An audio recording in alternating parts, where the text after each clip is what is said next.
पर कथा का प्रसंग चल रहा था। महाराज हरिश्चंद्र के घर में जब संतान कोई पैदा नहीं हुई तो एक बार हरिश्चंद्र ने वरुण देवता का आह्वान किया। वरुण देवता प्रकट हुए, जवाब दिया हरिश्चंद्र अभी आप कुछ विनती कर रहे थे कि हमारे संतान हो जाए, चाहे संतान होकर के बेशक मर जाए, तो जाओ ये मेरा आशीर्वाद है तुम्हारे संतान पैदा होगी, लेकिन उस बच्चे की तुम्हें बलि देनी पड़ेगी। बोले ठीक है। वरुण देवता चले गए। धीरे धीरे जब 9 मास व्यतीत हुए हैं तो हरिश्चंद्र के आंगन में बड़े ही सुंदर से बालक ने जन्म लिया। और जब बालक ने जन्म लिया वरुण देवता प्रकट हुए, जवाब दिया हरिश्चंद्र वो समय आ चुका है क्योंकि तुमने कहा था कि कोई बालक पैदा हो जाए फिर हम अपने बच्चे की बलि देंगे। अब आप अपने बच्चे की बलि क्यों नहीं दे रहे हो? तो हरिश्चंद्र ने जवाब दिया माफ करना वरुण देवता, मैंने ये थोड़ी नहीं कहा था। बोले फिर क्या कहा था? बोले मैंने तो ये कहा था कम से कम बच्चे के दूध की दांत तो निकलाने दो, उसके बाद बलि देंगे। वरुण देवता ने जवाब दिया कोई बात नहीं, अगर झूठ बोल रहे तो मैं जा रहा। दोबारा से आए, जवाब दिया हरिश्चंद्र तो दूध के दांत निकल आए है ना, अब तो बलि दोगे या नहीं? जवाब दिया मैंने ये थोड़ी नहीं कहा था कि दूध की दांत निकल आए उसके बाद बलि देंगे। अरे मैंने तो ये कहा था दूध के दांत निकलने के बाद, और जब ये दांत उखड़ जाए, जब नए दांत निकले उसके बाद बलि देंगे। एक बार नहीं, 2 बार नहीं, बल्कि 3 बार महाराज हरिश्चंद्र ने अपने जीवन में झूठ बोला। याद रखना, और कहते हैं कि महाराज जीवन में कभी झूठ बोलना नहीं चाहिए, और जो लोग झूठ बोलते हैं उनको एक नाली का कीड़ा बनना पड़ता है। याद रखना। एक बार ऐसा हुआ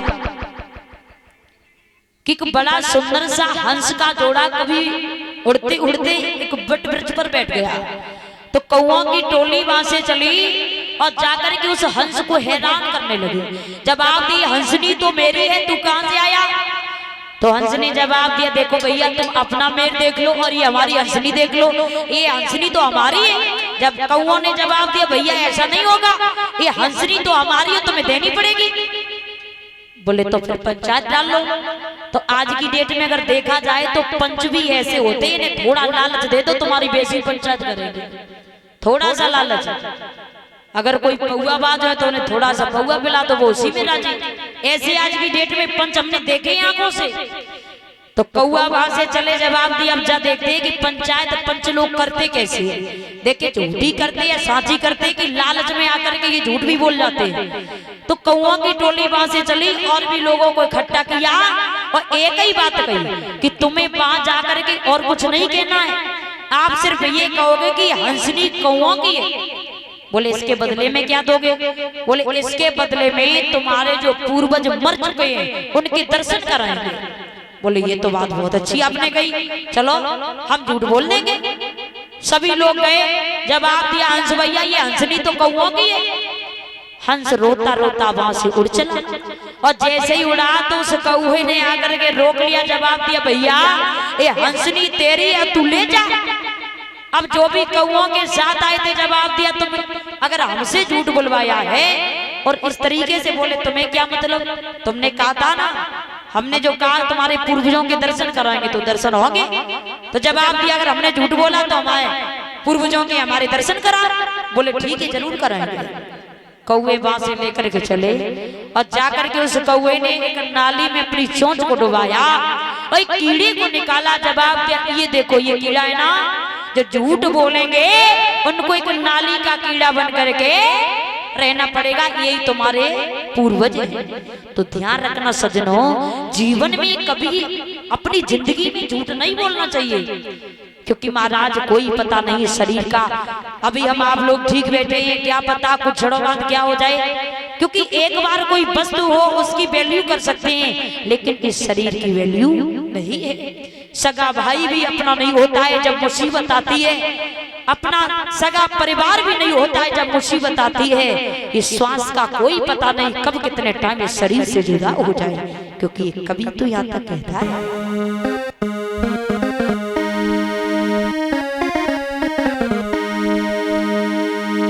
कि तुमको जो मेरा अब मेरा कहेंगे जरूरी नहीं वो तुम्हारे नहीं।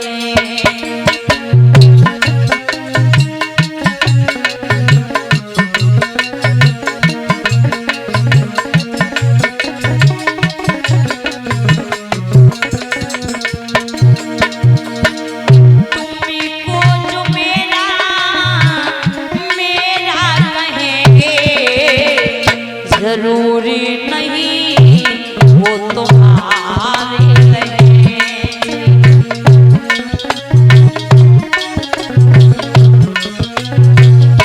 क्योंकि निकली जाएगी छोड़ी काया जो पल में, निकली जाएगी छोड़ी काया जो पल में, कभी इसमें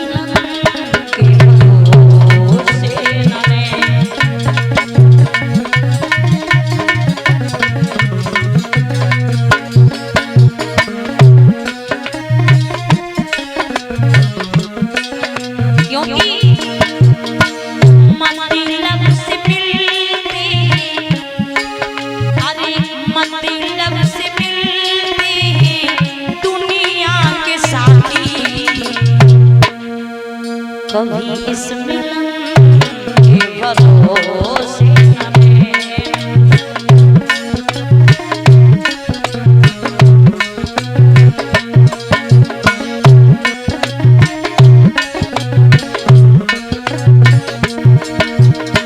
कहते हैं कि महाराज इंसान के ऊपर जब आपत्ति आती है तो सगा भाई जो अपना खून होता वो भी नहीं होता है।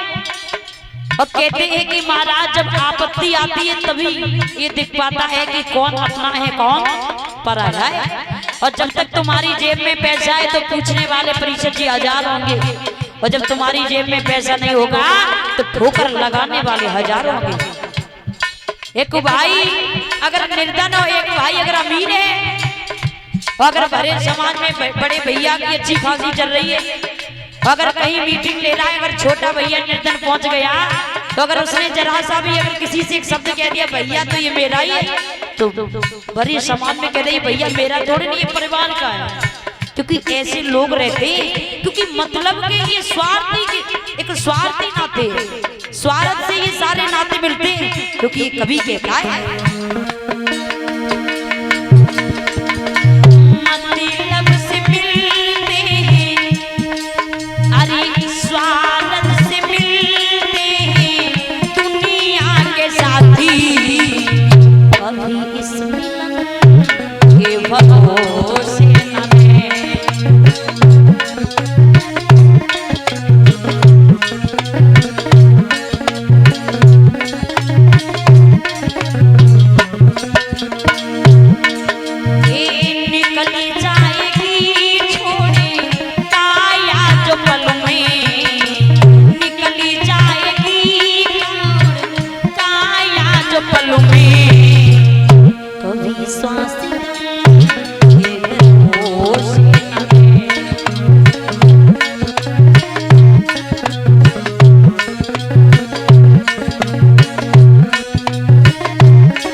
सजनों, कोई पता नहीं शरीर का कब कितने टाइम पकता जाए। और कहते हैं कि महाराज इस संसार तो एक मेला है, और हम लोग यहाँ क्यों आए हैं? इस मेला को करने के लिए। और यहाँ से जाने के बाद क्या साथ ले जाएंगे? अपने आचार और विचार। हमने यहाँ आकर के कितने पुण्य किए हैं, कितने पाप किए हैं, वो आपको साथ में ले जाना पड़ेगा, याद रखना। क्योंकि प्राणी संसार में आने के बाद ये नहीं सोचता है कि हमें क्या करना चाहिए। जीवन में अगर आए होते को मालिक बनाना अति आवश्यक होता है। अगर तुमने ठाकुर को अपना कन्हैया को अपना मालिक बना लिया तो जीवन में तुम्हें कभी दुख होना नहीं पड़ेगा। अगर तुम्हारा कोई मालिक नहीं है, तुम्हारा कोई गोविंद नहीं है, तो जीवन पर्यंत जैसे मकड़ी जाल बनाती है ना, उसी तरीके से ही जाल में पड़े रहोगे। क्योंकि एक बार ऐसा हुआ, एक घर से बड़ी सुंदर सी गाय ठिल करके और महाराज जंगल के नजदीक पहुंची। और जैसे ही जंगल के किनारे पहुंची तो क्या देखा, एक शेर ने गाय को देखा तो उसे खाने के लिए उसके पीछे भागने लगा। अब गाय आगे आगे, शेर पीछे पीछे। आगे बढ़ करके एक दलदल में गाय फंस गई, शेर भी पीछे से भागा, शेर भी दलदल में फंस गया। अब गाय ने मुड़ करके देखा, जवाब दिया, शेर दादा, अरे तुम तो वनी की राजा शेर हो, लेकिन दलदल में फंस चुके हो, लेकिन इस जंगल दलदल से आप निकलोगे कैसे? गुस्सा में आकर के, क्रोध में आकर के जवाब दिया, एक बात बता, अरे मैं तो वनी का राजा शेर हूं, हमें और हमारे सामने इस तरीके की बातें करके तू हमें हराना चाहती है? अरे मैं वनी का राजा शेर हूं, मैं तो निकल ही जाऊंगा, लेकिन तू अपनी सोच। तो पता है उस गाय ने क्या जवाब दिया? गाय ने जवाब दिया, देखो आप वनी की राजा शेर जरूर हो, लेकिन तुम्हारा कोई मालिक नहीं है, मैं किसी घर की गाय हूं, और जब सुबह से लेकर के शाम तक मैं अपने घर नहीं पहुंचूंगी ना, तो मेरा मालिक मुझे ढूंढता हुआ मेरे पास आ ही जाएगा, लेकिन तू अपनी सोच। तो कहते हैं ये संसार एक दलदल है, हम सब लोग एक गाय हैं, माया शेर की बात हमारा और आपका पीछा कर रही है। अब बचना कैसे है? बचने के लिए एक मालिक बनाना अति आवश्यक है। बोलिए गोविंद भगवान की। तो ध्यान देना भैया, हरिश्चंद्र ने अपने जीवन में सिर्फ 3 बार ही झूठ बोला, और इसी के साथ साथ ही गौरव यादव जी, उनकी तरफ से ये जो 100 रुपए हमारे करीब आए, विशेष फरमाइश है भैया, एक होली सुना दो।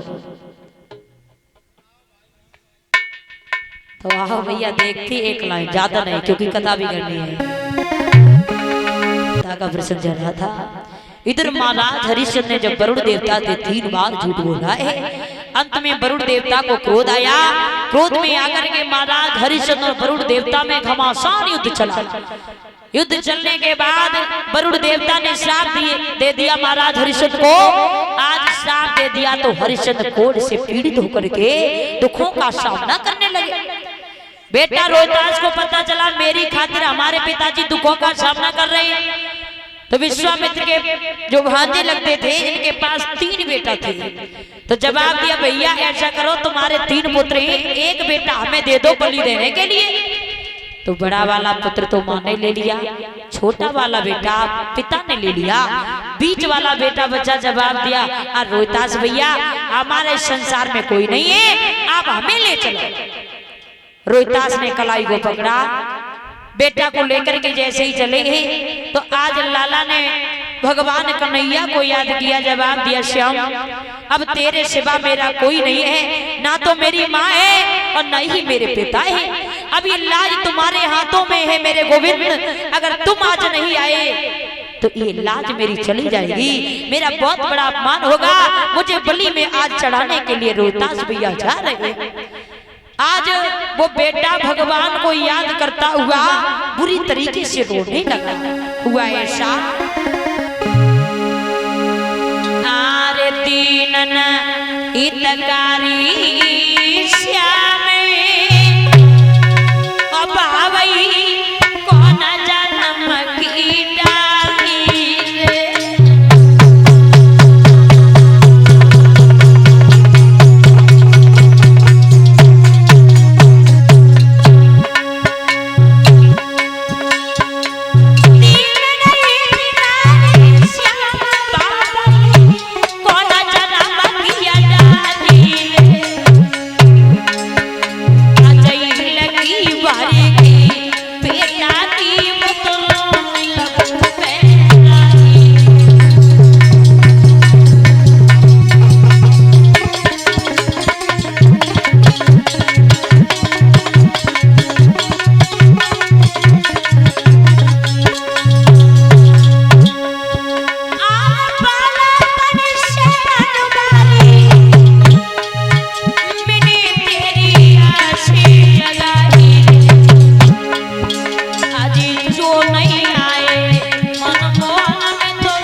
सुडरली आज गालन पे आई।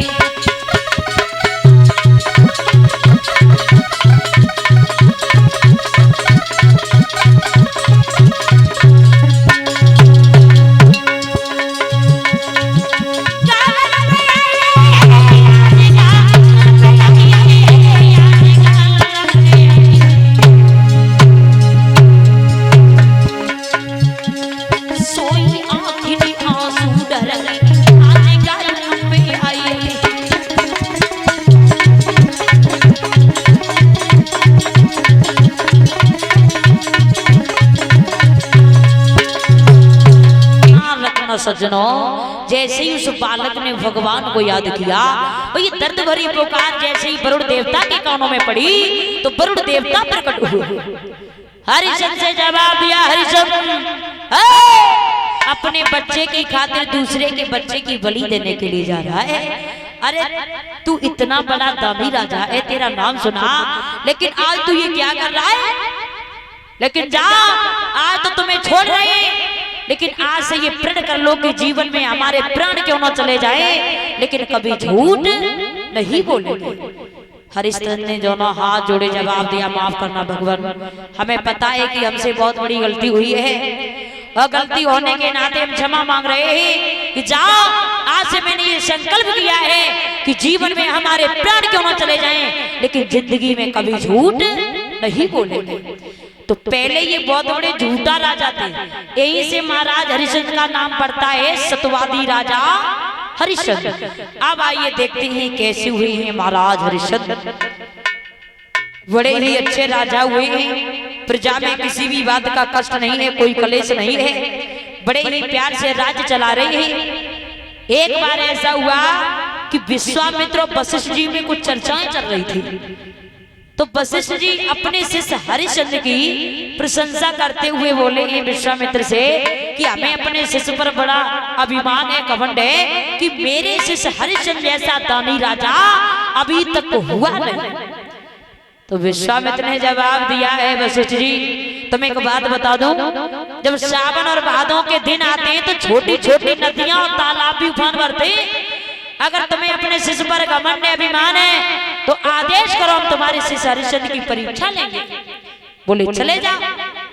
तो चलिए, विश्वामित्र ने पल की देर नहीं की, एक सूगर का रूप धारण किया और इसी के साथ साथ 100 रुपए जो हमारे करीब भिजवा रही है निर्वेश यादव, ये भैया उनकी तरफ से जो इसी ग्राम अम्बेडकर के रहने वाले हैं, विशेष फरमाइश है कि सदा दिन एक से किसी की न गुजरती देखे सुनाएंगे। तो ध्यान रखना सज्जनों, इधर महाराज छलिया विश्वामित्र ने क्या किया, एक सूगर का रूप धारण करके महाराज हरिश्चंद्र की बगिया को तहस नहस कर दिया। और जैसे ही बाली ने देखा वहां से भागा और जाकर के महाराज हरिश्चंद्र के पास पहुंचा, जवाब दिया, महाराज महाराज गजब हो गया। हरिश्चंद्र ने जवाब दिया, क्या हो गया? जवाब दिया, महाराज गजब हो गया। हरिश्चंद्र ने जवाब दिया, लगता है भैया तू पागल हो गया। अरे क्या हुआ? जवाब दिया, महाराज एक सूगर ने अपना बगीचा उजाड़ रखा है। सूगर ने? बोले हाँ, रोता हुआ आज माली महाराज हरिश्चंद्र से हुआ है कि महाराज आपकी बगिया में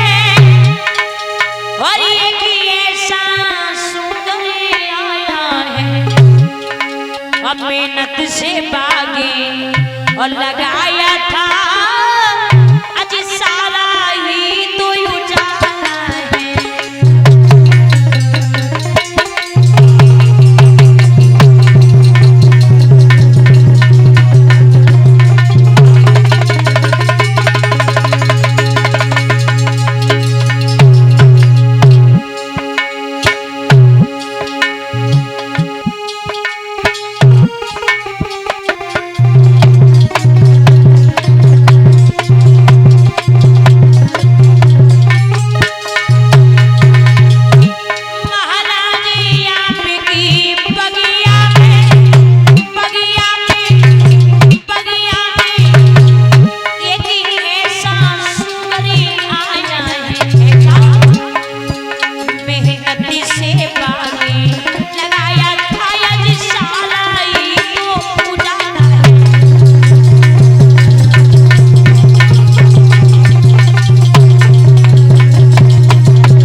महाराज हरिश्चंद्र से कहा। प्रभु माली ने जवाब दिया, महाराज ये कैसा सुगर आया है, बगीचा को इतनी मेहनत के साथ सींचा था, आज उस बगीचे को अगर देखा जाए तो रोना आता है। क्या कहना चाहते? जवाब दिया, कहना तो ये चाहती है उसका वध कीजिए। जवाब दिया, समय कौन सा है? बोली समय तो संध्या का होने के लिए जा रहा है। तो जवाब दिया, देखो माली से कहा, महाराज हरिश्चंद्र ने, भैया माली संध्या के समय अगर हमारे दरवाजे पर कोई हमारा दुश्मन भी आ जाता है तो उसे हम कष्ट नहीं देते, बल्कि उसको हम सम्मान के साथ बैठका देते हैं और उसको भोजन खिलाते हैं। लेकिन अभी नहीं, जैसे ही सवेरा होगा वैसे ही मैं बगीचे को घिरवा के उस सुगर का वध कर देंगे। जैसे ही सवेरा हुआ अपनी सेना को तैयार किया और आज महाराज हरिश्चंद्र ने अपनी जो भी सेना लेकर के चले, एक बात कह दी, भैया जिस किसी के पास से होकर के सुगर निकल गया तो उसे हम जीवित नहीं छोड़ेंगे। तो महाराज हरिश्चंद्र ने जिस समय घोड़े को सजाया, सेना को लेकर के जिस समय बगीचे में पहुंचे, चारों तरफ से सेना को लगा दिया और जब चारों तरफ से बगीचे को घिरवाया है, आज महाराज हरिश्चंद्र आगे बढ़े हैं सुगर का वध करने के लिए। हुआ ऐसा,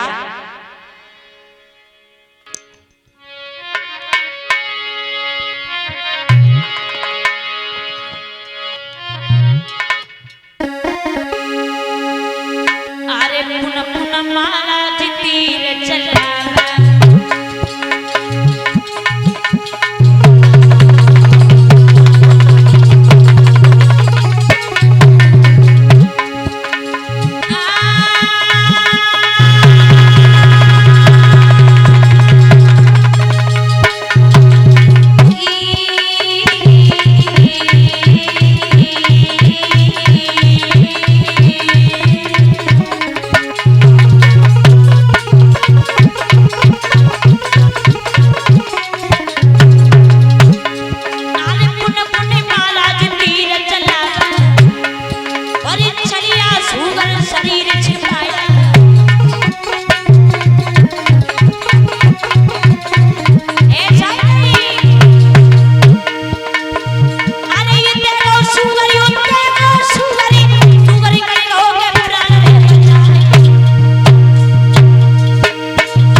सेना को भी मार देंगे।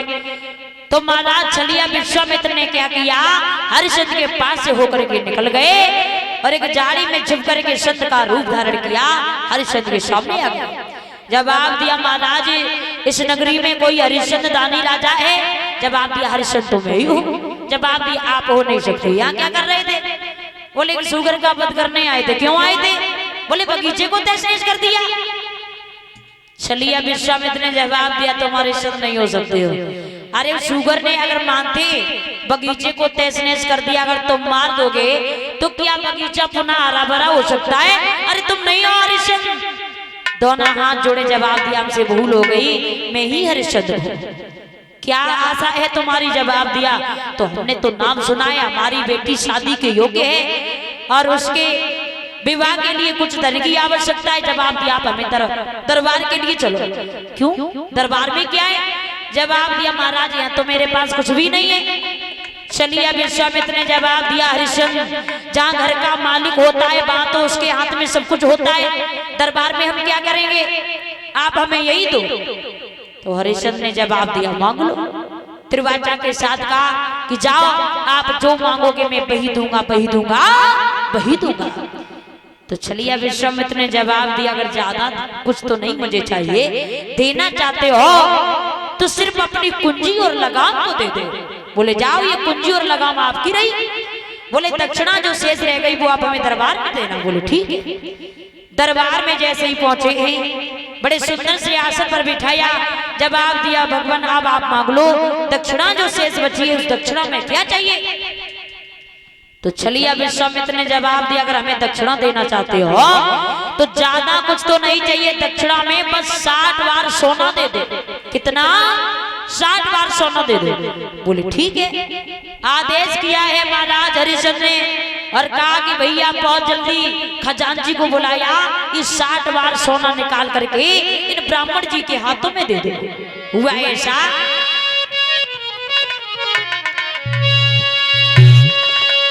कि राजा ने खजांची बुलवायो, आज्ञा दई सोना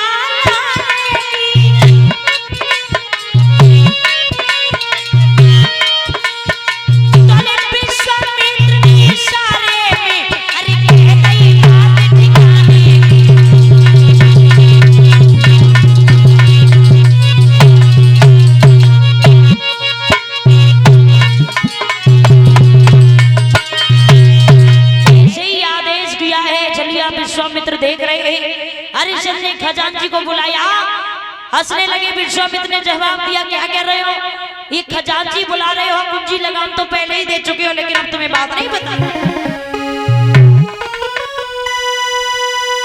कि राजा ने कुछ और से टिकाने करी और सेवा किस पर करवाता है, ये तेरा सेवा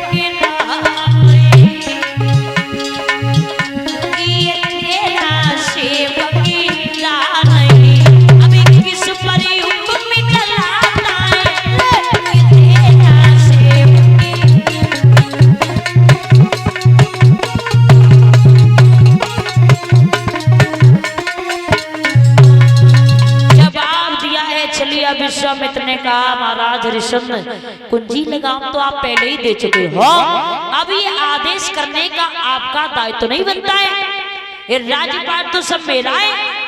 दोनों हाथ जोड़े जवाब दिया माफ करना अब तो मेरे पास कुछ भी नहीं है। जवाब दिया चाहे तुम मर जाओ तो तुम्हारा पूरा कुर्मा खानदान चला जाए, मेरी जो दक्षिणा शेष रह गई है वो 60 बार सोना आपको देना ही पड़ेगा। तो हरिश्चंद्र ने जवाब दिया भगवान अगर आपकी कृपा हो जाए तो मैं अपनी तारा के पास क्या जा सकता हूँ। तो जवाब दिया है चलिए विश्वामित्र ने हरिश्चंद्र अगर ये दक्षिणा पूर्ण करनी है तो जाओ अपनी रानी तारा से सलाह लेकर के आओ, क्योंकि हमारे पास ज्यादा वक्त नहीं है। जैसे ही इतने शब्द सुने हैं तो आज महाराज चलने के लिए उद्यत हुए हैं। तारा ने जिस समय महाराज हरिश्चंद्र को आता हुआ देखा है बड़ी सुंदर से आसन पर बिठाया। एक बात कही महाराज आप जब भी दरबार से आते थे बड़ी खुश नजर आया करते थे, लेकिन आज कौन सी आपत्ति है, ये चेहरा एकदम से उदास है, क्या कोई साधु विमुख होकर के दरबार से चला गया या किसी ने अपशब्द बोल दिया, आखिर आप दुखी हो तो हो क्यों, पूछ बैठी है रानी तारा कि किस कारण से अप्रियतम प्यारे और गई तनिकी अब बदली अरे रूहानी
महाराज हरिश्चंद्र से आज रानी तारा जवाब दिया, महाराज क्या बात है जो इतने उदास हो?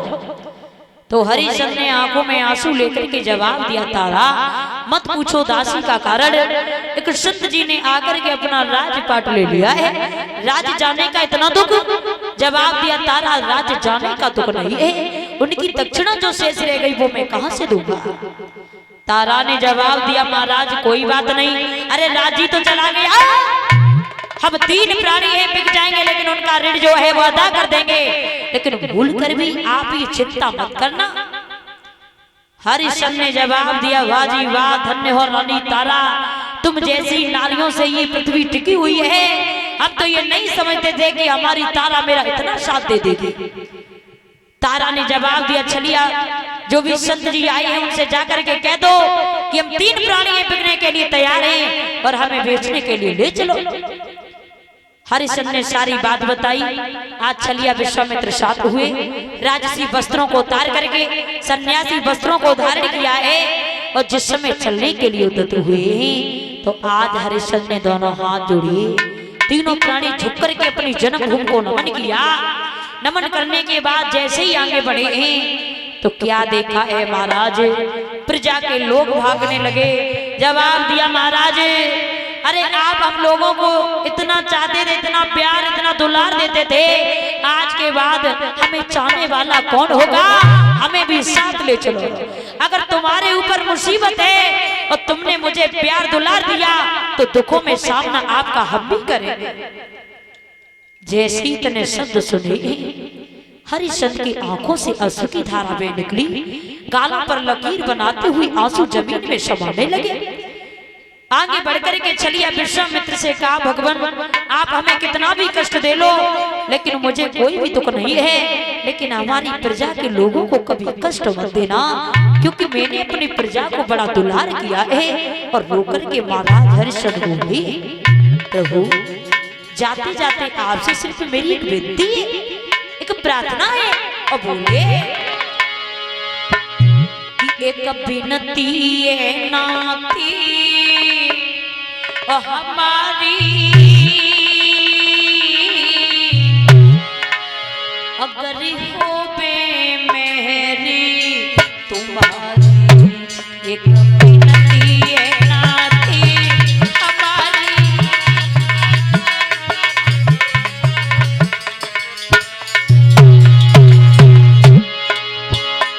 एक विनती है नाती हमारी,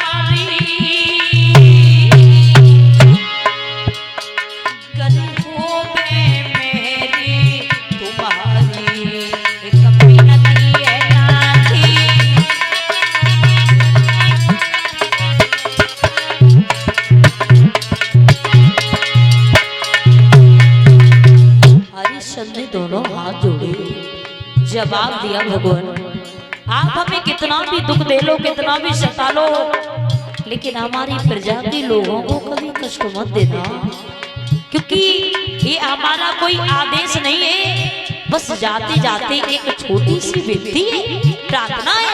अब बोले करे तनी मैर हुई जावे, हम सदा रहे आबारी, करे इतनी जगह हुई।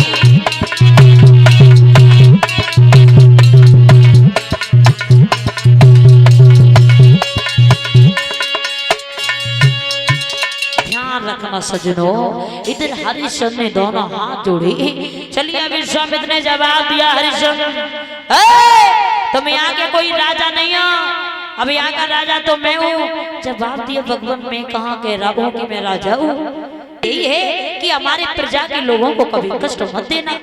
देखो दादा कहते हैं कि हकीकत में समय को बदलते कभी देर नहीं होती है, पलक झपकते देर हो सकती है, लेकिन समय को बदलते कभी देर नहीं होती है। इस समय बहुत बड़ा बलवान होता है, ये समय किस वक्त किस मोड़ पर छोड़ जाए कोई पता नहीं। सर्दी गर्मी ये कुदरत के नजारे ही, और प्यासे वो भी रह जाते हैं जो दरिया के किनारे। समय समय की बात समय को परखेंगे ज्ञानी, और काऊ समय पे धूप कबू बरसेंगे फाड़ी। याद रखना, समय पे दुर्जन संग समय सत्संग करवावे, और समय पे बारे रोग समय पे रोग मिटावे, और समय पे होवे मिलन समय बिछुड़ना। याद रखना, समय बहुत बड़ा बलवान होता है। का महाराज हरिश्चंद्र राजा होकर के, और समय ने ऐसी ठोकर दी कि आज राजपाट सब कुछ चला गया, और कंगाल होकर के आज बिचने के लिए चले। क्या है? एक समय। एक कवि कहता है,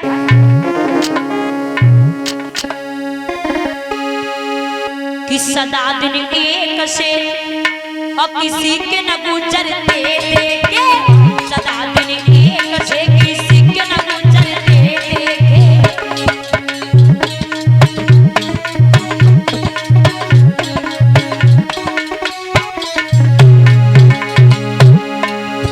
सदा दिन एक से किसी के न गुजरते देखे, हाँ गुजरते देखे, हाँ गुजरते देखे।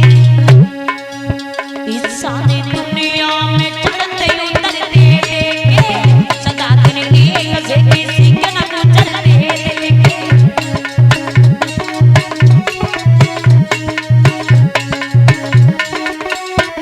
क्योंकि जिन लोगों ने किया था लाखों का लेना देना, लाखों का लेना देना,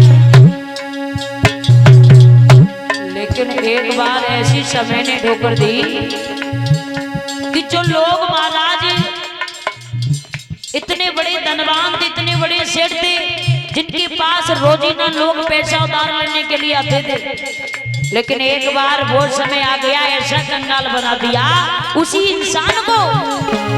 कोई कैसा पैसा को हाथ फैलाते देखे, सदा दिन एक से किसी के न गुजरते देखे।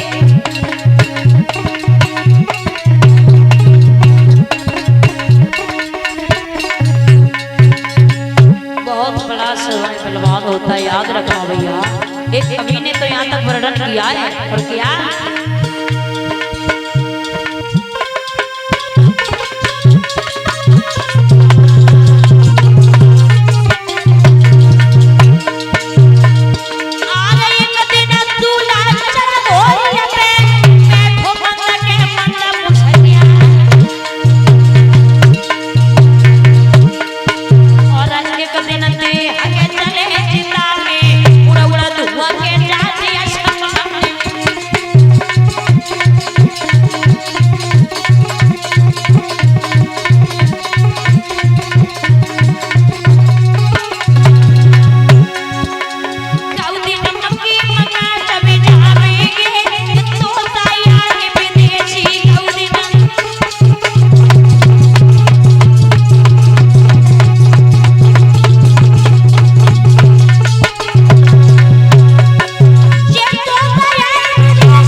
सज्जनों, समय से किसी की पेश नहीं जाती। आज हरिश्चंद्र जिस समय अपने तीनों प्राणियों के साथ जिस समय चलिए विश्वामित्र ने एक बात पूछी, महाराज हरिश्चंद्र एक बात बता, रहा राज्य है? तो हरिश्चंद्र ने जवाब दिया, गुरुदेव आप हमें काशी में ले चलो, काशी भोले बाबा के त्रिशूल के ऊपर है, और काशी में जो भी गया उसका उद्धार हुआ, आप हमें काशी में ले चलो। साथ में लिया, तीनों प्राणियों को साथ में लेकर के जिस समय चलिया विश्वामित्र चले, कुछ दूर तक ही निकल पाए थे, तब तक क्या देखा है कि महाराज रोहतास ने जवाब दिया, मैया तारा से कहा, मां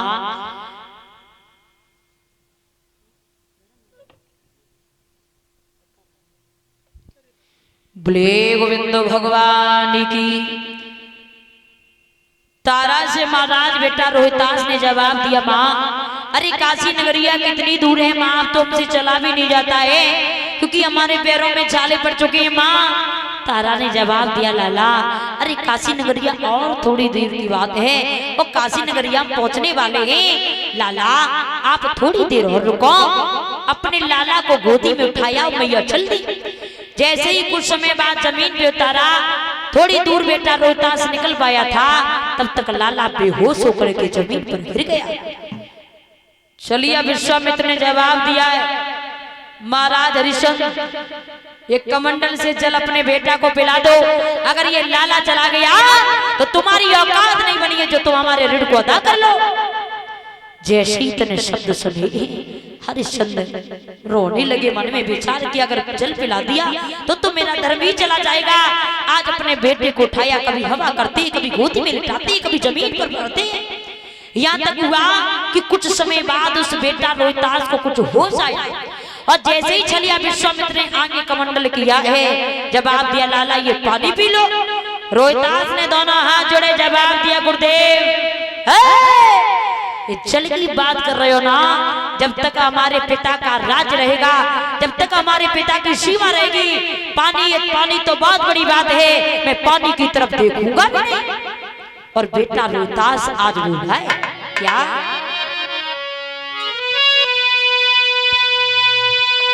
कि रो करके बेटा बोली उठो, आप तो विप्रवर ज्ञानिया,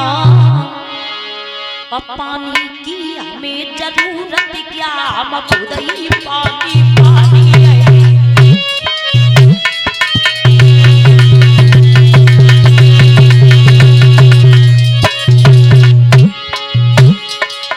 जवाब दिया है रोहतास ने, गुरुदेव क्या कह रहे हो, ये पानी पी लो। ये पानी जब तक हमारे पिता का राज रहेगा, मैं पानी की तरफ देखूंगा भी नहीं, ऐसा ही नहीं। रो करके बेटा बोली उठो, अब तो विप्रवर ज्ञानी हो, पानी की हमें जरूरत क्या, हम खुद ही पानी पानी है।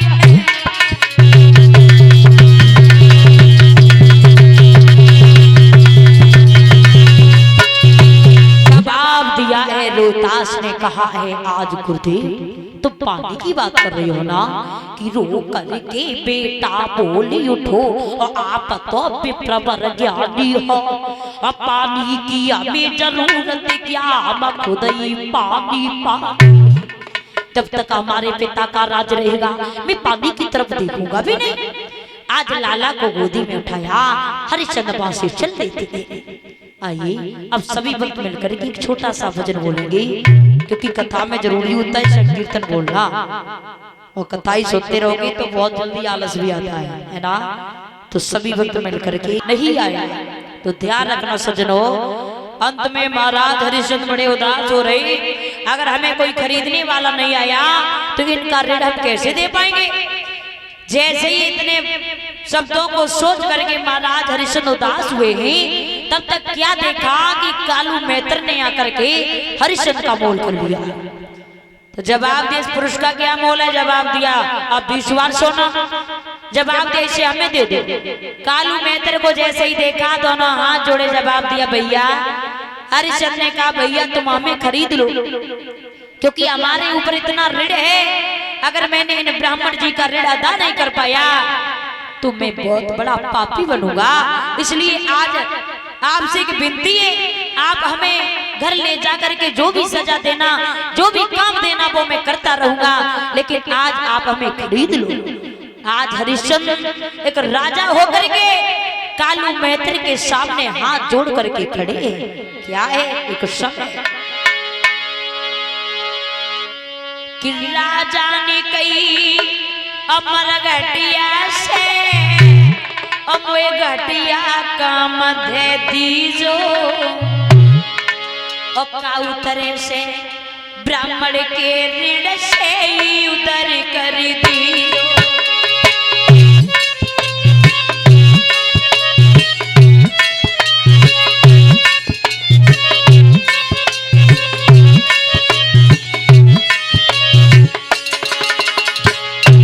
जवाब दिया हरिश्चंद्र ने, कालू बेटे से कहा है भैया आप हमें खरीद लो और आप हमें घर ले जा करके जो भी काम देना वो मैं करने के लिए तैयार होगा, लेकिन बस विनती मेरी है राजा ने कही मन घटिया से मोए घटिया काम दे दीजो और काउतर से ब्राह्मण के तीर से ही उतर कर दीजो।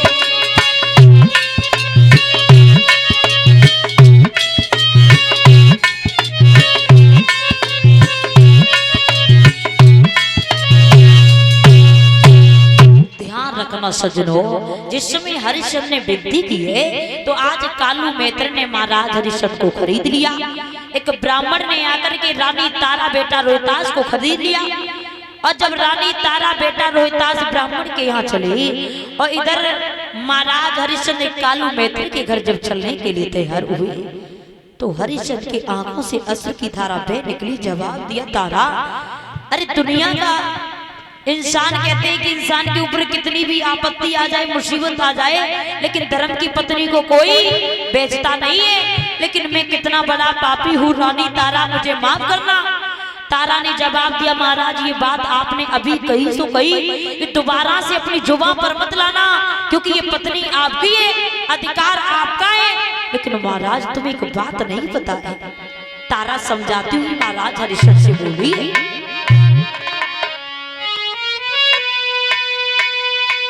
इस तन पर ये अधिकार नाती अच्छाई जो दशा बनाई दीजो और बेचना कौन सी बड़ी बात चाहिए टुकड़े टुकड़े।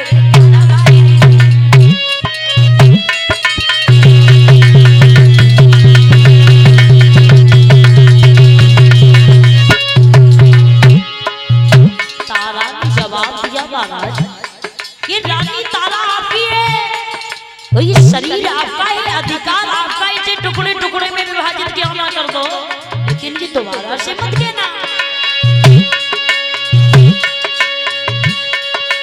इस घर पर अधिकार ना थी,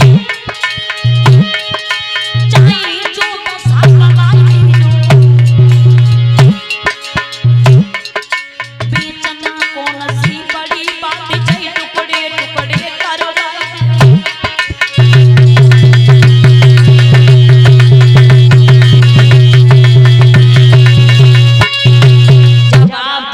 तारा ने महाराज हरिश्चंद्र से कहा कि इस तन पर है अधिकार नाती चाहिए जो दशा बनाई दीजो अब बेचना कौन सी बड़ी बात चाहिए टुकड़े टुकड़े करवाए। जवाब दिया भगवान शरीर आपका है, अगर तुम्हारे ऊपर आपत्ति मुसीबत है तो सच्ची पतिव्रता स्त्री तो वही होती है, सुख में तो साथ हर कोई दे लेता है। अगर आपके पास अगर दुख आया है तो दुखों में भी हम कदम से कदम मिला के चले तो मैं पत्नी आपकी हूँ, वरना सुख में तो हर कोई साथ देता है। महाराज आप जहाँ भी रहो वहाँ सुखी रहना। तारा ने महाराज हरिश्चंद्र को वहां से विदा किया। कालू मेत्र के यहाँ पहुंचे। कालू मेत्र ने जवाब दिया हरिश्चंद्र आज से तुम्हारा नाम है हरिया और लो ये घड़ा तुमको जल भरना पड़ेगा। एक दुकान नियुक्त कर दी, भूख लगे तो भोजन खाना। छलिया विश्वामित्र ने पीछा नहीं छोड़ा। प्रथम दिन भोजन खाने गए, बिल्ली का रूप धारण करके आ गए। सारा भोजन हरिश्चंद्र ने उस बिल्ली को खिला दिया। एक दिन नहीं, 2 दिन नहीं, 3 दिन नहीं, बल्कि 26 दिन व्यतीत हो गए। महाराज हरिश्चंद्र ने अन्न जल ग्रहण नहीं किया। शरीर सूख करके जर्जर हो गया।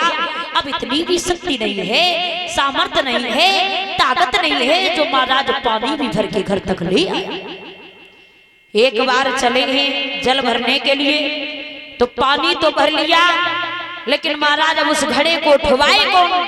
तब तक क्या देखा दूर से रानी तारा आ रही है। महाराज हरिश्चंद्र ने आवाज लगाई, रानी तारा, लगता है तुम मेरी पत्नी तारा हो, अगर तुम्हारी कृपा हो जाए तो ये घड़ा हमें उठवा दो। और आज हरिश्चंद्र रोकर के अपनी रानी तारा से बोली, क्या कि तारा उठवाई दे किरनिया उठबाई दे गगरिया जल की भरी।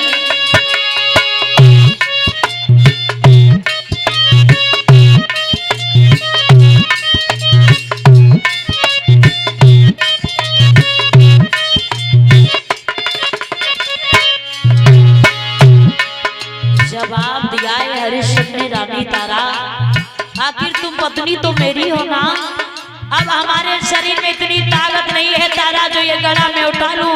26 दिन हो गए मैंने अंजल ग्रहण नहीं किया है तारा।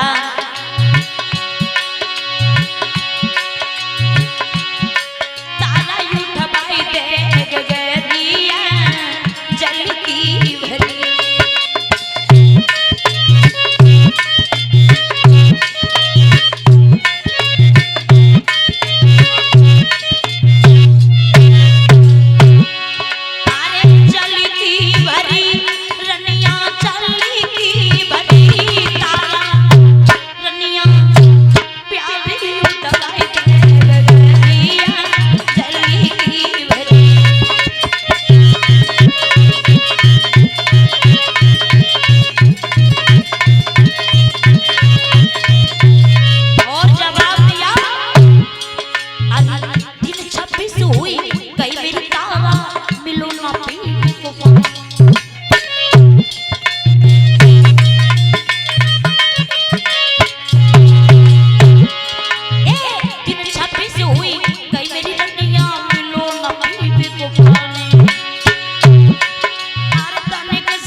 भैया बार बार विनती की है जब महाराज हरिश्चंद्र ने, तो तारा ने साफ साफ कह दिया महाराज मैं खड़ा नहीं उठवा सकती हूँ, क्योंकि तुम एक मैत्र के यहाँ काम करती हो, मैं एक ब्राह्मण के यहाँ काम करती हूँ। अगर मैंने गला उठाया ना तो मेरा धर्म नष्ट हो जाएगा। हाँ इतना जरूर है, एक उपाय जरूर बता रही हूँ, आप जल के अंदर प्रवेश हो जाइएगा, जल का थोड़ा सारा लगेगा आपका घड़ा उठ जाएगा और आप चले जाना। हरिश्चंद्र ने वही किया, जल के अंदर प्रवेश हुए, थोड़ा सा जल का सारा लगा और जिस समय घड़े को तो उठा लिया, थोड़ी दूर ही निकल पाए थे जिससे चक्कर आया कि हरिश्चंद्र का जो घड़ा था वो फूट गया। बैठ करके रोने लगे, अब तो मुझे नहीं छोड़ेगा जिंदा कालू मेथर, अब क्या होगा। जैसे ही पहुंचे हैं घर, घड़े को नहीं देखा तो कालू मेथर ने जवाब दिया हरिया अरे ऐसे तेरे लिए हम घड़े कहां से लाएंगे, ले ये लाठी और ले ये कम्बल जाकर के मरघटिया बच्चा, जो भी मुर्दा आएगा बिना कर और कफन के जलने मत देना, आज से तेरा यही काम है। राजा होकर के काशी नगरिया में बिक गए, कालू मेत्र के हाथ चले गए और समय देखिए आज वहां भी गुजर नहीं चली तो आज शमशान की रखवाली करने लगी। क्या है एक समय, जिस समय महाराज हरिश्चंद्र शमशान की रखवाली करने के लिए तैयार हुए, इधर ब्राह्मणी की यहाँ रानी तारा जो रह रही थी, तो एक बार उस ब्राह्मणी ने रानी तारा से कहा है बेटी अपने बेटा को भेज दो क्योंकि हमें पूजा करनी है, थोड़ी पुष्पों की आवश्यकता है। तो रानी तारा ने अपने लाला की कलाई को पकड़ा और जवाब दिया रोहितास तुम बगीचे में चले जाओ लाला और थोड़े से पुष्प लेकर के अभी आओ, क्योंकि ये माताजी है ना इनको पूजा करनी है।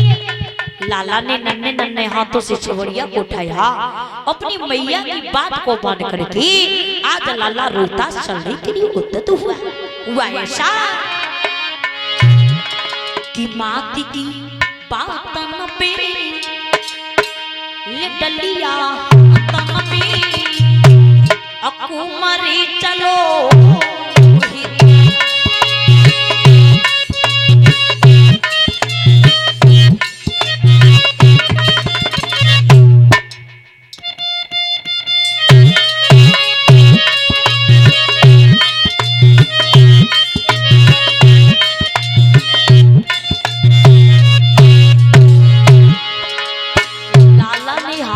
छबड़िया को लिया और आज बगीचे के लिए प्रस्थान जिस समय किया है हुआ ऐसा, अरे माटी की बातन पे लडलिया तन में उमरे चलो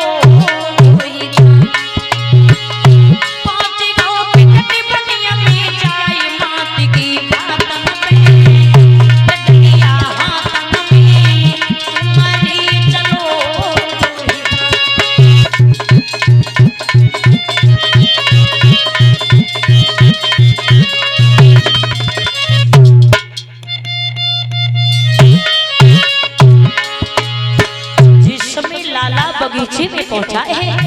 अब पुष्प तोड़ने के लिए लाला ने जैसे ही यहाँ आगे बढ़ाया है, अरे होने वाला क्या था, अरे फूली की खिला हुआ बिसियर छिपा हुआ दिल में तो लगी रही बारिया, पहुंच गो बिकट बनिया में जाए माटी की बातन में लडलिया हाथन में कुमारी चलो।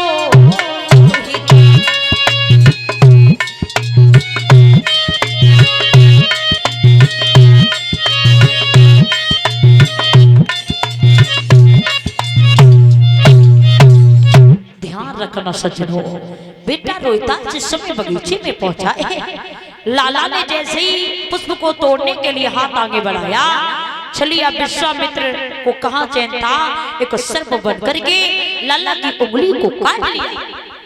बेटा बेहोश होकर के जमीन पर गिर गया। काशी में आवाज लगा दी, अरे काशी के लोगों, किसी का बड़ा सुंदर सा बालक है, बगीचे में पुष्प लेने के लिए आया था, जहरीले सर्प ने काट लिया है, जिस किसी का बालक हो वो देख ले जाके। जैसे ही तने शब्द सुने तो मैया तारा ने उस ब्राह्मणी से विनती की है, माँ लाला तो मेरा ही गया था पुष्प तोड़ने के लिए, आपकी कृपा हो जाए तो क्या मैं देख सकती हूँ। ब्राह्मणी ने जवाब दिया, तारा तुम यहाँ की कोई रानी नहीं हो, पहले घर का सारा काम करो उसके बाद चली जाना। भैया ने रोते रोते घर का सारा काम किया। जवाब दिया, माँ क्या आप जा सकती हो? जवाब दिया, चले जाओ, ज्यादा समय नहीं है, बहुत जल्दी लौट के आना। तारा ने जवाब दिया, ठीक है माँ। बांसी भागी है मैया, जाकर के बगीचे में जैसे पहुंची तो क्या देखा है, लाला रोहितास जमीन पर पड़ा है। मैया ने अपने गोदी में उठा लिया अपना लाल। जवाब दिया, रोहितास क्या हुआ तुम्हें? अरे लाला आके खोलो ना, क्या हुआ रोहितास? कुछ समय बाद लाला को होश आया। जवाब दिया, माँ अब ये लाला बच नहीं सकता है तुम्हारा, क्यों, क्या हुआ लाल? जवाब दिया, माँ मुझे किसी जहरीले सर्प ने काट लिया है। मैया ये लाला तेरा सदा सदा के लिए जा रहा है, लेकिन जाते जाते को बात जरूर कहूंगा मैया कि संसार में जिसने जन्म लिया है उसे एक ना एक दिन जाना पड़ेगा माँ, लेकिन लास्ट श्वास से आपसे एक ही बात कह रही है। क्या? लाला रोकर के बोला, माँ आर लीना जन्म सो मरते हैं, धीरज दिल का दीजिए, एक बारी पुचकार की मुझसे प्यार मैया कीजिए। रोहितास ने जवाब दिया, माँ अभी लाला तुम्हारा बच नहीं सकता है मैया, क्योंकि तुम्हें नहीं पता है मुझे जहरीले सर्प ने काट लिया। माँ आर दुख सुख की जो कछ कहेगी सो मैया मुझसे कह ले।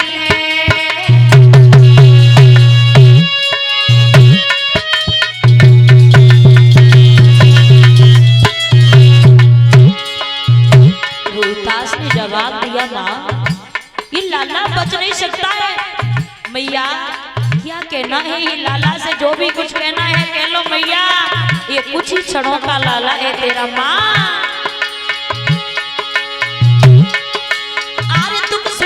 जो कयरी सो मैया मोसे और एक बार पुचकार की, और एक बार पुचकार की गोद मैया ले ले। माँ अभी लाला बच नहीं सकता है मैया। अपनी मैया की कलाई को पकड़ा रोहितास ने जवाब दिया, माँ मेरी मात की मेरी बिगड़ने लगी जवान, और इतनी कही कि रोहितास जी छोड़ी दे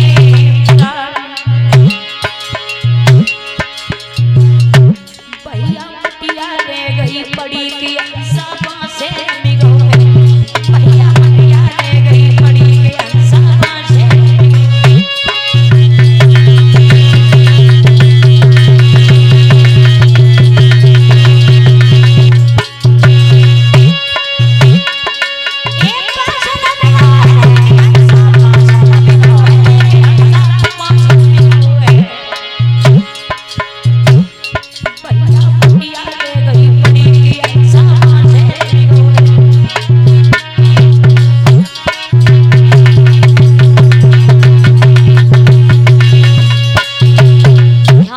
सज्जनों, आज रोहितास ने अपने प्राणों को अपनी मैया की गोदी में छोड़ दिया।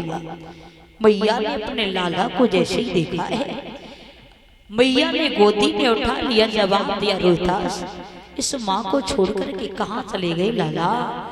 इस मैया को छोड़ करके बीच मंदार में लाला कहाँ गए हो?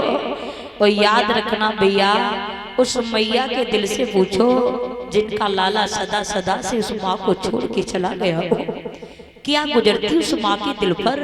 पहले तो भगवान पुत्र दे नहीं, और देकर के अगर छीन लेता है तो उस माँ के दिल से पूछो क्या गुजरती उस माँ के दिल पर? जवाब दिया है तारा ने, रोहितास इस मैया को बीच मंझधार में छोड़ करके लाला तुम कहाँ चले गए? तुम्हें क्या पता नहीं था रोहितास, ये माँ तुम्हारे बगैर नहीं जी सकती लाला। एक बार बोल सुनाओ ना रोहितास, तुम कहाँ चले गए लाला? एक बार इस मैया से कह दो माँ मैं जीवित हूँ। रोहितास बोलो ना लाला, कहाँ गए हो बेटा? मैं जब भी बुलाती थी तुम दौड़ के आते थे, आज गोदी में ऐसे सो रहे हो मानो मेरा कोई लाल है ही नहीं। लाला एक बार बोल सुनाओ ना रोहितास, तुम इस माँ को इतना हैरान क्यों कर रहे हो लाला? रोहितास ये माँ तुम्हें कब से बुला रही बेटा, बोलो ना। रोकर के जवाब दिया लाला, आरे गोदी में लई हुई उठाई और माती की छूटी बवकारी,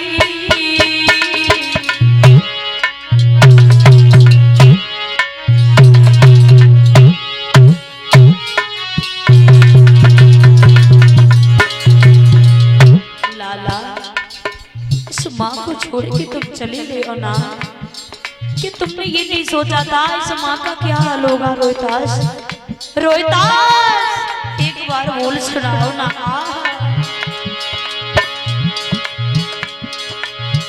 अरे राम मुझे परमेश्वर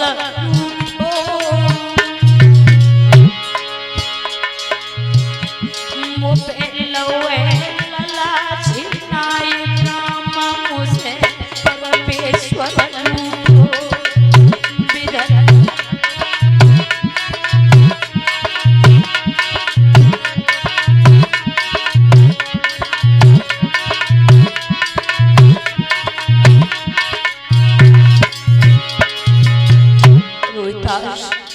सारा राजपाट चला गया लाला, पति भी बिछड़ना हो गया, तेरे पिताजी भी मुझे छोड़ करके चले गए लाला। अब ये माँ ने तेरे प्यास लगाई रोहितास, इस माँ को तू भी छोड़ गया लाला। एक बार बोल सुना दो रोहितास, ये माँ कब से बुला रही है लाला? आरे कुमारी जब पूछेंगे सैया और का कहेंगे समझ जाएगा मेरो गोदिया को छैया लाला।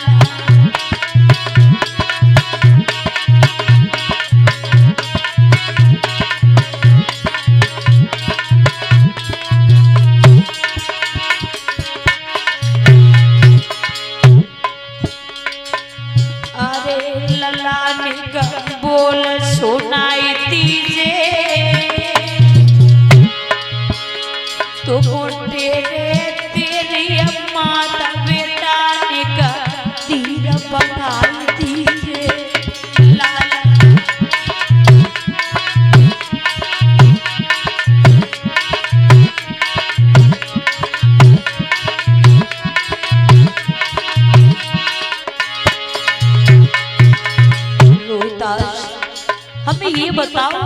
सर्प ने कहाँ काटा है लाला, मैं उस जहर को भी चूस लूंगी लाला। इस मैया को तुम रोता हुआ मत छोड़ो रोहिदास, एक बार बोल सुनाओ ना लाला। ये मैया कब से बुला रही है रोहिदास, इस माँ को डायन बना के लाला।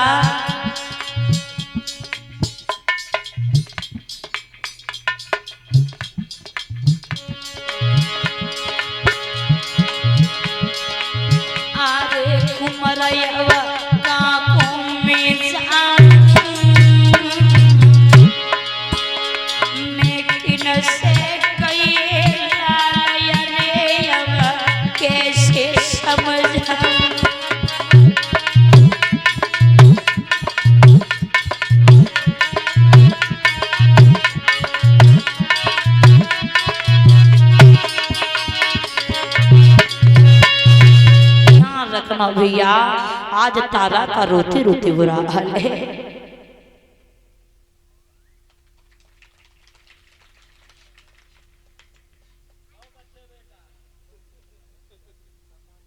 साथ इन भाइयों ने जो सम्मान किया है, माला पढ़ करके जो सम्मान कर रहे हैं, भगवान करिया शुक्र शांति प्रदान करें, धर्म पे चल करके अपने नाम को रोशन करें। यही मेरी प्रभु श्री विद्यु रखा है।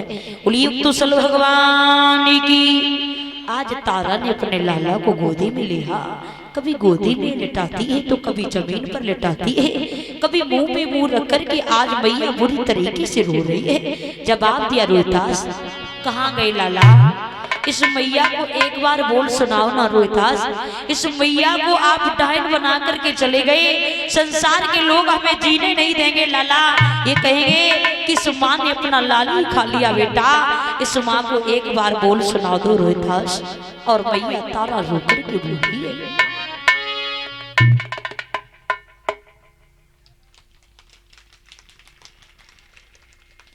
और इसी के साथ साथ ये माला करके जो सम्मान कर रहे हैं, क्या रुपए जो हमारे करीब भिजवा रहे हैं हमारे भैया पुष्पेंद्र यादव, जो इसी ग्राम के रहने वाले, उनकी तरफ से। तारा ने जवाब दिया है लाला,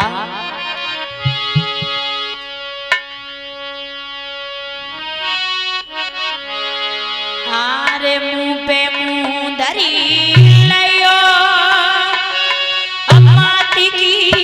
छूटी गई थी बबकारी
रखना सजनो, आज रानी तारा का रो रो के बुरा हाल है।